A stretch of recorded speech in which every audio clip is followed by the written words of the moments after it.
I said when I made this channel that I'm not going to do parody videos, but I am going to highlight Valor thieves. That's about the only parody and comedy stuff that, well, I'll do comedy stuff, but that's the only parody stuff that I will do. And so Vonhelton is still committing stolen valor. And I'm just arming you people with the truth. So that when you hear Vonhelton steal valor, or if you just don't even know who Vonhelton is, but you don't like stolen valors, um, just keep in mind that Vonhelton's a valor thief. And I made this video about his latest stolen valor rant. The motherfucker didn't go into the army until 20 years after I went into the army. So how in the flying fuck could he say I'm copying off of his ass? No, if anybody's copying off of anybody, he's copying off of me. I was in the military 20 years before he was. But Ronnie Ray actually served honorably and did things in the military. All you did was wash out after you completed training.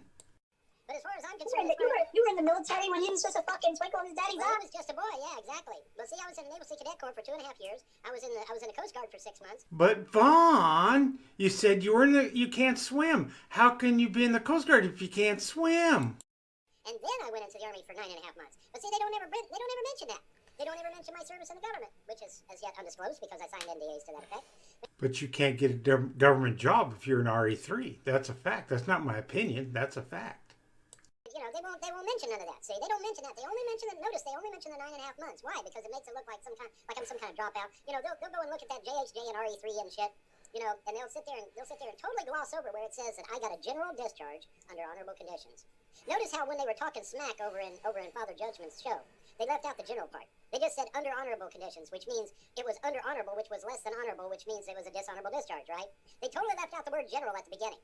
That's intentional, folks. That's called word salad. They intentionally left out the general part to make it sound like I had a dishonorable discharge. Notice that not one of them. I went back and watched the whole goddamn video. I hate to break it to you, but a general discharge means you washed out. There's no other meaning. Wash out. At one time did they say the word general. They always said under honorable conditions. Well, that is a dishonorable discharge. See, that's why they left the word general off there. What happened that you ended up, I don't really know the whole story, so how did you end up leaving the military? Well, here's the thing, okay? Fort Hood claimed that they did not have the money to send us out to the field. Vonhelton was in the military during the Reagan era. And during that time, the military had plenty of money for funding and for new equipment. It was a renaissance time to be in the military because they had plenty of money to go around. So him saying that they had no money for training is hogwash. That just isn't true, and that proves that he's lying, because just look it up. It's not my opinion, it's a fact. Look it up. Okay, when I went into the military for the express purpose of being trained to fight against a war that I believed was coming. All right? And in fact, I even told the brass about it. I said, listen, there's a war coming and we're not ready. We need to get our ass out to the field. And I was talking to all the brass about this. You put in 83, so you thought what, the Cold War was coming to us? I knew, no. This was, no, I was talking about a future war, which ended up being Desert Shield and Desert Storm. And I accurately predicted the coming of Desert Shield and Desert Storm. I accurately predicted it.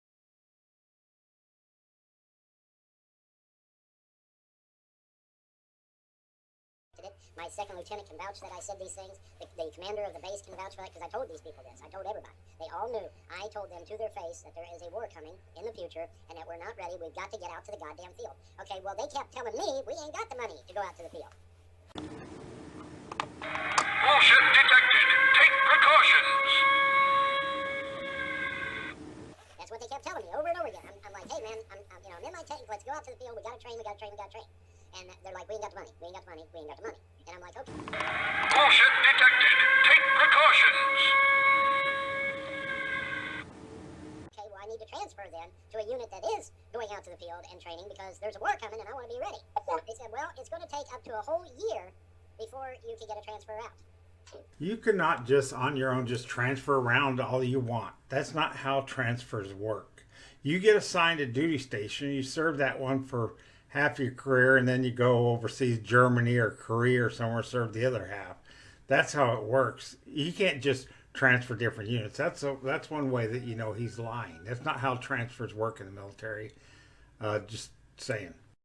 And I said, It takes time, yeah. and I said, damn, that's a long ass time. You got anything quicker? And that's when they took me to the commander of the base, Fort Hood, you know, the supreme commander of Fort Hood. And I went into his office, and me and the second lieutenant and the commander had an interesting chat. I told them what I was told, that there was a war coming in the future, and that we were not ready, and that we desperately needed to go out into the field. And he sympathized with my... Now, anybody who's ever been in the military, I don't care what branch, knows this is bullshit. They're not going to take you to the commander of the base. Besides, the Army doesn't have commanders. He's a general. A commander would be Navy. The general of the base, the commanding officer, not commander, of the base, would not want to talk to you and is not going to give you government jobs because of your future predictions of anything. That's just ridiculous on itself. Position, and he said, you know, due to circumstances beyond their control, they just did not have the money for the training. And I said, well, you know, it's going to take up to a year to get transferred. And he said, yes. And I said, do you have something faster than that? And he said, well, you can go into government work. And the commanding officer of Fort Hood could transfer you to any unit he wanted to.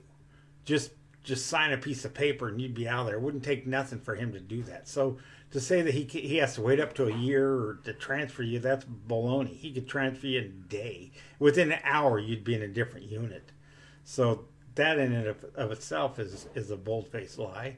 Also, RE3s cannot get government jobs. Not even a janitor in a government building.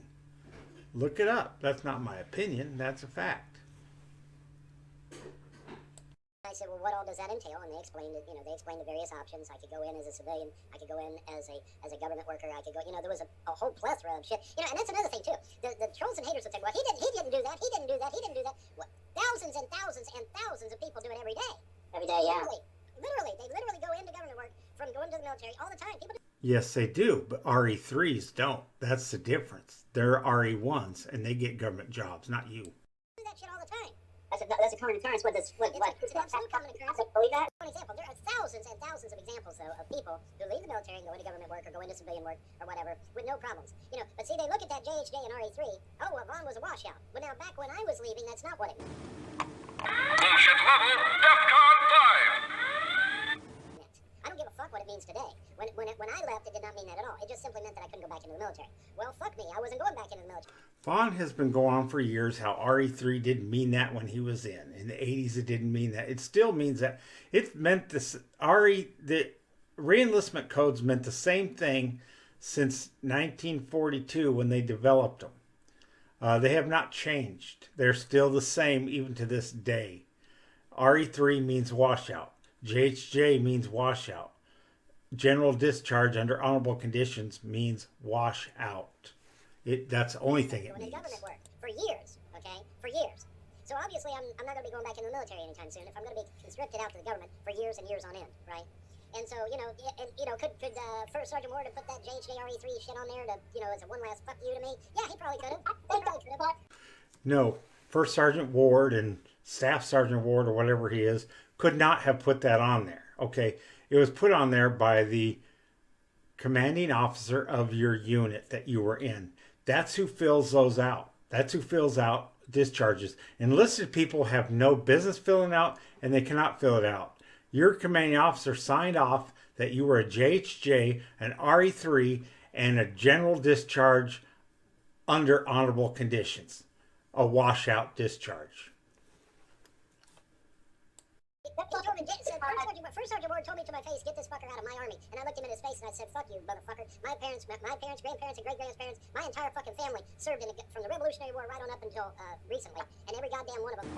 Oh, come on now. That ain't even bullshit. That's horse shit.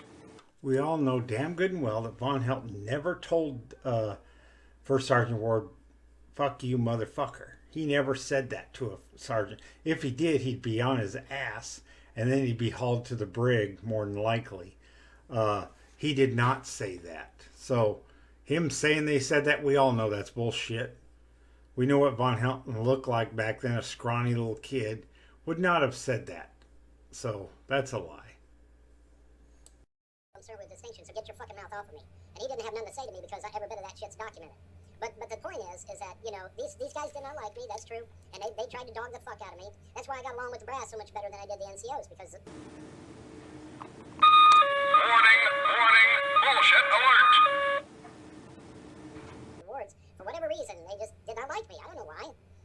wasn't like I was some slacker or something. I was out there at the motor pool busting my ass.